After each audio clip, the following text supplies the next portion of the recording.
Don't know what to call this, but when I have a name for it, you'll get it. And this is just us reading another little article. The tragic and ignored history of black veterans. This is by James Clark. This was published on December 9th, 2016, 10:10 a.m. Obviously, this is a rank of black soldiers.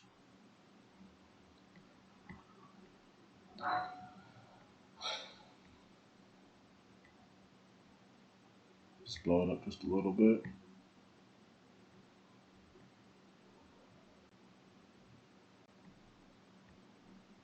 There we go.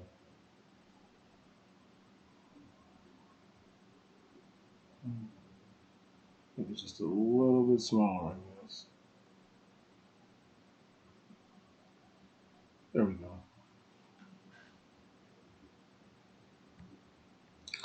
On a December morning in 1918, Charles Lewis began his last day as a private in the United States Army. Just a month after the end of World War I, Lewis accepted his honorable discharge and left Camp Sherman in Chillicothe, Ohio, one of the few military facilities that housed black soldiers. He was headed home to Alabama.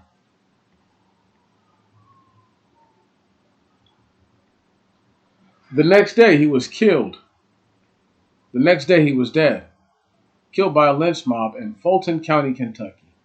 While Lewis was waiting for the southbound train to leave Fulton, the local deputy sheriff boarded the train car looking for suspects in a robbery. He approached Lewis, demanding to inspect his baggage. The young soldier, still in uniform, declared that he had just been honorably discharged and had never committed a crime in his life. Lewis even provided documents from his commanding officers at Camp Sherman, attesting to his excellent service record. An argument broke out between the two, and Lewis was charged with assault and resisting arrest. His body, still in uniform, was left for all to see.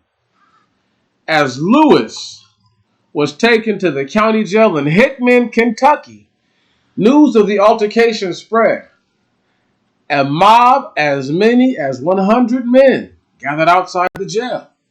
At midnight, masked men stormed the station, smashed the lockers with a sledgehammer, pulled Lewis from his cell, and hanged him. His body, still in uniform, was left for all to see. Days after his murder, the True Democrat, a Louisiana paper, published an editorial entitled, "Nip It in the Bud." The root of the problem was that the Negro thought that being a soldier, he was not subject to civil authority. The editorial read, "The conditions of active warfare and regulation of Army life have probably given these men more exalted ideas of their station in life than really exist, and having these ideas, they will be guilty of many acts of self-assertion, arrogance, and insolence, which will be not borne with in the South at least, and which will be followed by consequences to them, more or less painful." Lewis is just one of dozens of African American veterans who were targets of racially motivated attacks detailed in Lynching in America, Targeting Black Veterans, a report by the Equal Justice Initiative in Alabama. Because a victim's military service was often overlooked by newspapers and officials at the time, the report cites only the lynching of veterans whose military service was verified by EJI, Equal Justice Initiative, according to Jennifer Taylor, a staff lawyer and one of the report's authors. The number of veterans killed during this time period is likely much higher. The latest report is the follow-up of a larger investigation by EJI, published in 2015, that documented more than 4,000 lynchings, extrajudicial killings that often occurred in public of African Americans between 1877 and 1950. Photo via the Library of Congress. A picket station of black troops near Dutch Gap Canal in Virginia, 1864. So these are brothers who probably fought in the Civil War for real.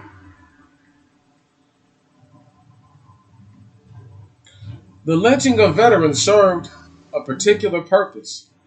African Americans who served their country with honor posed a threat to the established racial hierarchy that was used to justify Jim Crow era racism. Their murders were aimed at silencing the powerful voices of dissent against the racist system. The detailed accounts paint a graphic picture of racial violence in America and its insidious impact even on the men who answered their country's call. It's a history that was rarely shared publicly, Taylor explained, and so many stories and so the stories remain mostly unknown. After the Civil War and abolition of slavery, the imposition of Jim Crow laws, the system of government-sanctioned segregation and racial bias that existed in the United States until the late 1960s, barred black people from fair access to the political and judicial process in many ways.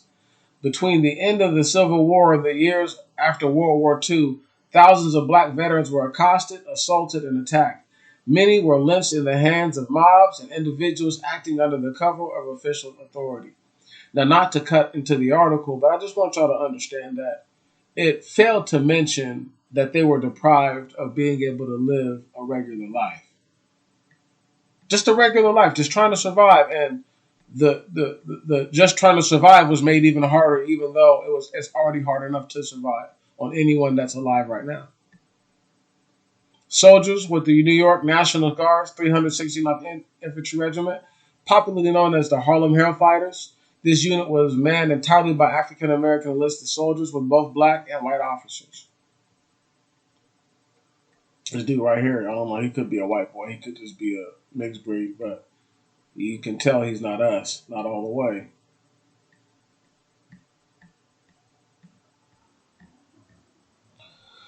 During the Red Summer of 1919, which earned its name from the anti-black riots that erupted in major cities across the country, countless black veterans were attacked. In that year alone, at least 10 were lynched. Robert Truett, an 18-year-old Army veteran, was hanged in Louis, Mississippi on July 15, 1919, because he made an indecent proposal to a white woman. On August 31st, 1919, Bogalusa, Louisiana, Lucius McCarty, an African-American Army veteran, was accused of attempting to assault a white woman. A mob of 1,500 people gathered, pumped more than 1,000 rounds into his body, and dragged his corpse behind a car through the town's black neighborhoods before throwing the remains into a bonfire. For many African Americans, the military, though segregated and still infused with racial tension, offered at least a hope of economic and social mobility, but many returned to communities staunchly and, at times, violently opposed to the idea. It often breeded an internal and external conflict, and that played out in situations where people were coming home and were protesting various kinds of mistreatment, Taylor explained. Even during after World War II, a global conflict meant to stem the tide of fascism and end mass genocide, some of the same veterans who fought for those ideals in theater across the world were victimized in the United States, often for exercising the very rights they fought to protect. This is another brother right here, military police, Columbus, colored. A military police in Columbus, Georgia, April 13, 1942. Had to have been hard for that brother.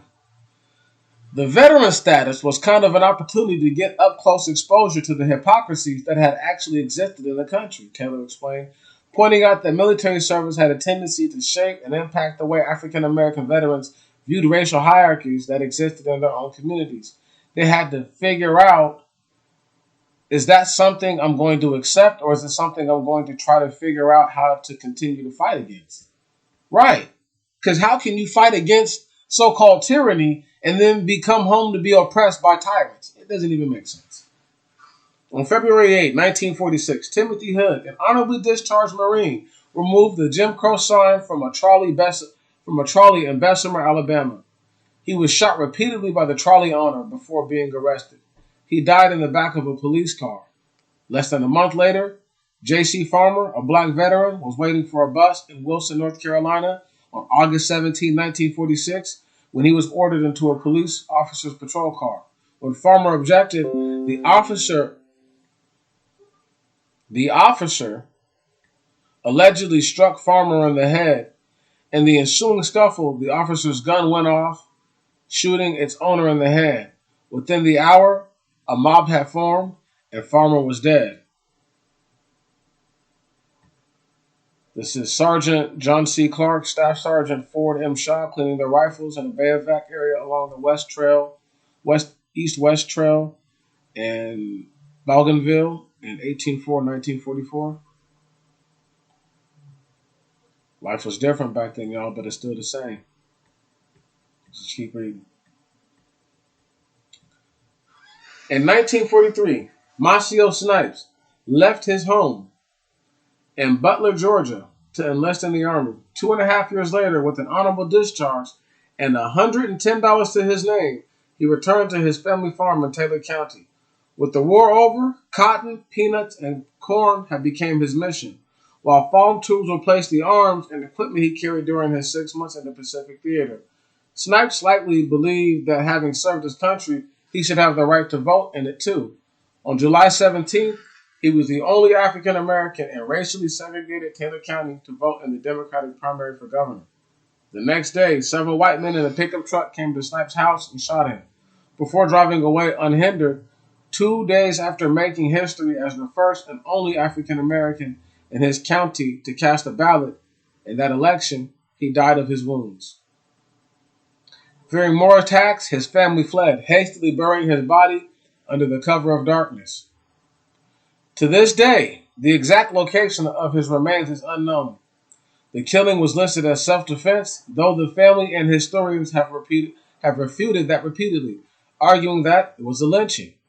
So you don't have to get hung to get lynched. This is another thing I need y'all to understand. You give us, this is in quotes, you could give so much to your country, and then return to that, and then return to a country that at the same time gave so little back. No shit.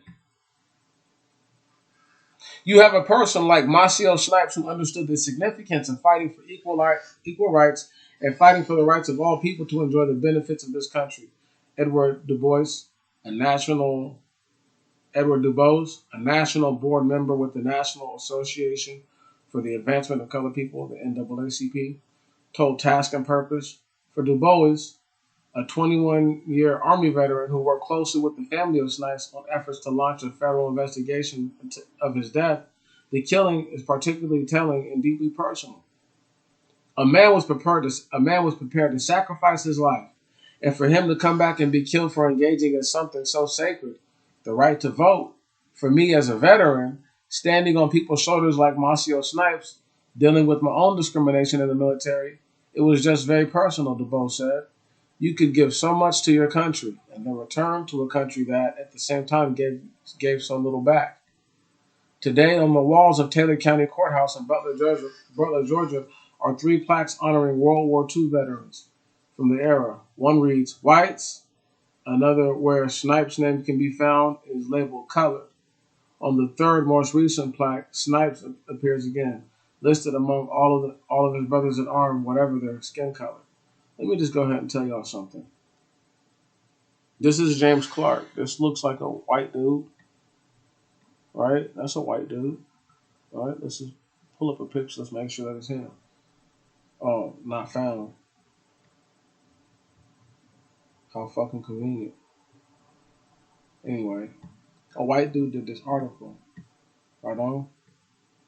Now, we don't know what his lineage is, for real, But that's a white boy for all intents and purposes. Let me tell y'all something, man. They write these articles, but they don't even keep it real. That's why I always say what I say. Like, man, you can't try to tell me some shit that just ain't true. These brothers, look, man, look at this bullshit out my face. One second. These brothers, all of these brothers could have been brothers that all got killed. Because all we looking at ain't nowhere close to 4,000. It could have killed most of the black veterans. We don't know how many people really got killed. That's why I said what I said about Tulsa. World War One, World War Two, brothers. And these are just the stories that they know about that they're willing to tell us. Who knows how many other acts of unmitigated cowardice were able to take place on behalf of individuals who, as it was just said, were willing to sacrifice their lives, to come back to have to sacrifice their lives, even though what they had just done was supposed to be the act of the greatest act of altruism and selflessness. The same cowards who killed them are cowards who were too afraid to go and fight a war across seas because it wasn't their war to fight, and were still salty about the Civil War. Don't worry about it. These things will still be discussed. This is why a whole bunch of foreigners had to volunteer to fight. One second, y'all.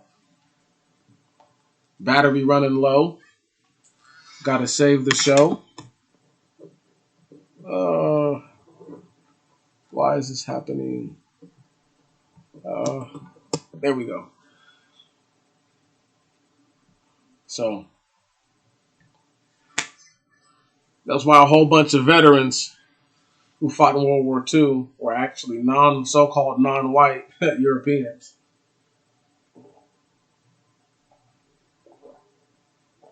meaning that they didn't identify as white at that time. Don't worry about it. You know, the Italians, the Irish, so-called Jewish, even the so-called Russians who had already come here and assimilated into the culture, and of course the Germans. But there were a lot more than y'all think of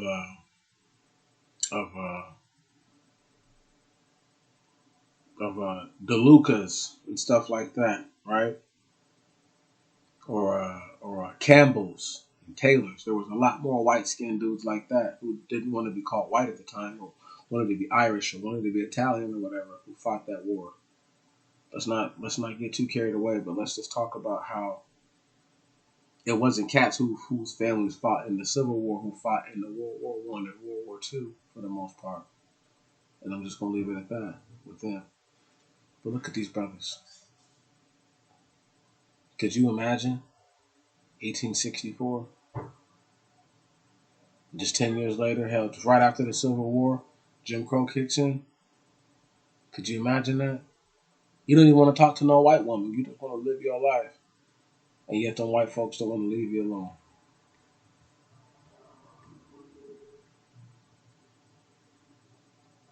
You think any of them brothers wanted to really be there? Of course not. I don't care if they're a black Gentile or whatever.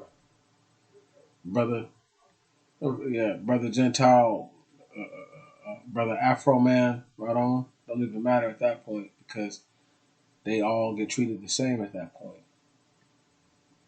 Say for somebody like this, you know, really, really white complected, look like you got a white ancestor in your family directly. Because the rest of these dudes look like niggas, no matter how light their skin look in this picture. Their facial structure says that. Anyhow, it's deeper than everybody thinks. How many of these brothers you think got murdered like that, right? This brother, you think he could have been one of those ones who got accosted after World War II, beat to death somewhere, hung somewhere, shot an innumerable number of times? Think these brothers were able to make it, live their lives? It's just a question. Black people, I hope that y'all learn something listening to all this, other than me just share what I think about it. I do appreciate your time, and I do love you, brothers and sisters. Again, may today be better than yesterday, and may the next week be better than the last.